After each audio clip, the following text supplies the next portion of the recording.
Let's get this one over with. Whoa, don't sound too enthusiastic.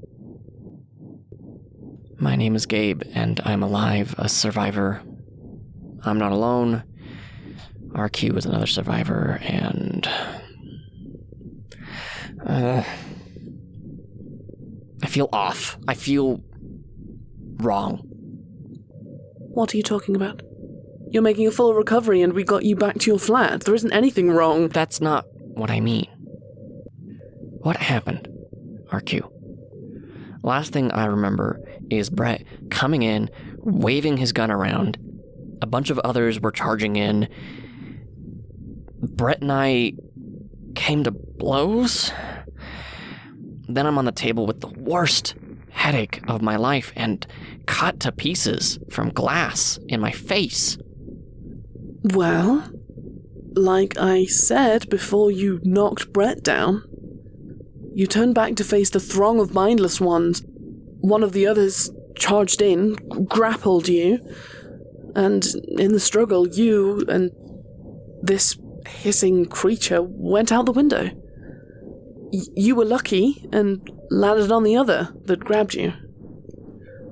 I hoisted you up and waited by you until you gained consciousness. But that's missing so much, right? Like, where are all the bodies? You couldn't have moved them all on your own. What triggered my need to get physical with Brett? How did you survive? You see, questions like that make you sound ungrateful. Of course, I'm very grateful. I just don't... What happened, Raven? Okay, I'm not going to repeat word for word what you two said. It was all some philosophy BS. Absurdism, determinism. Who gives a crap? I just let you two talk for what felt like an hour. Longer than your normal shows. I thought maybe they would talk in circles enough they'd tucker themselves out. Little boys and what they think are massive world-changing thoughts. It's not. I'm inclined to agree with you, but why did I get into a fight with Brett? I won't sugarcoat it. He wanted to know more about the others. He used the Z word, and that was clearly getting under your skin. And he figured the best way to do that was to give up someone named Eileen? He what? Yeah, see, that was your first reaction. You were pretty disgusted, and he talked about all the things he wanted to learn. He talked about abusing her in her altered state. I remember thinking I could see cartoon steam come off of you. But, he got very clear-headed when he presented a thought. Are they still in there? So Brett asks, are they still in there? And I get clear-headed. And the answer was... Oh, he never gave a solid answer. He talked as if he knew, but you were done listening. He said he can control them, use them. And then he said he would take over what we had built, what you have built from the scraps of humanity. Use you to keep supplies and bring in more people, and use me like a toy. RQ. That's horrible. It's not the worst thing a human has said to me. But anyways, he said he would use this knowledge, and you tackled him to the ground. At this point, a bunch of the others were charging in the building. I was trying to hold back the door. I couldn't stop you, but... Are you sure? You want to hear this? Maybe your mind is trying to block this until you're more mentally fit to process. Tell me. Okay. You grabbed your crowbar, and you killed him. You screamed all the while, roaring with spittle and blood, and he tried to shoot you, but I distracted him for a moment, and that's all you needed. A firm, confident blow. But you didn't stop there. You were in a rage, just swing after swing. You were making sure he would never get up again. I tried to get your attention to the more pressing matter. Others breaking down the door, but once you stopped, you weren't... Well, cliché as it is, you weren't you. There was an animal looking for more blood.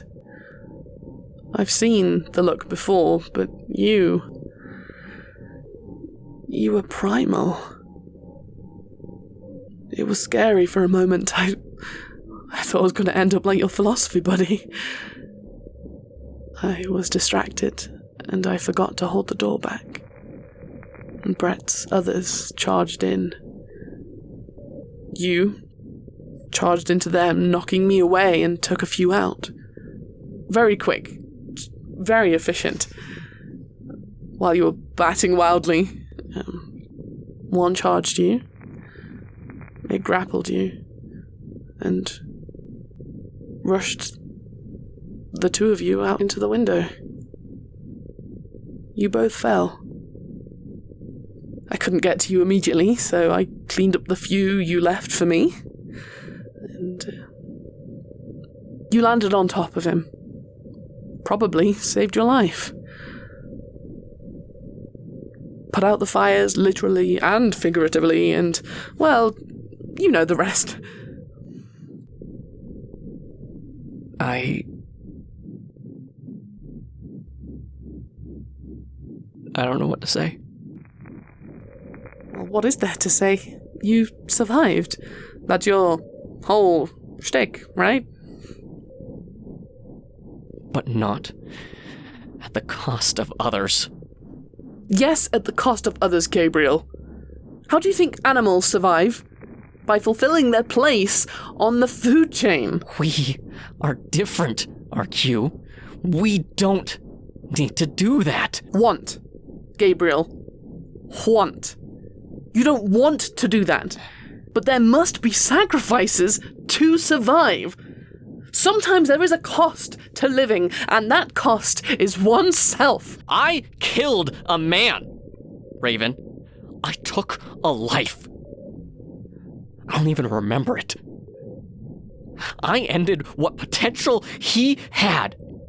Brett had something he could have shared with us. At what cost, Gabriel? At what cost? When will you learn that nothing comes to you for free? You've had this idyllic life, never challenged, never confronted. Now you face adversity, and you can't comprehend that there is a cost to everything. If not money, then time. If not self, then sanity. If not your mind, then your soul. Stop acting so naive. I hate this. I killed someone, and here you are, with a pat on the back? Yes! And good riddance! But you saw me! Saw me be something I'm not. Something I don't even have words for. What if that's who I am? This monster. A beast who takes life without any thought. We all... No! RQ, stop. I don't want to hear about how this is our life now, or how it was something that was going to happen eventually. Then what would you like? King and country, if it were so easy. It is! Maybe for you. You sold your soul long ago, obviously. I didn't say... This isn't about me. What do you want? Maybe I wasn't ready to go back to my norm. I think I'm just gonna go back to my flat. Ugh. Gabe! You absolute child! Maybe Dee was right.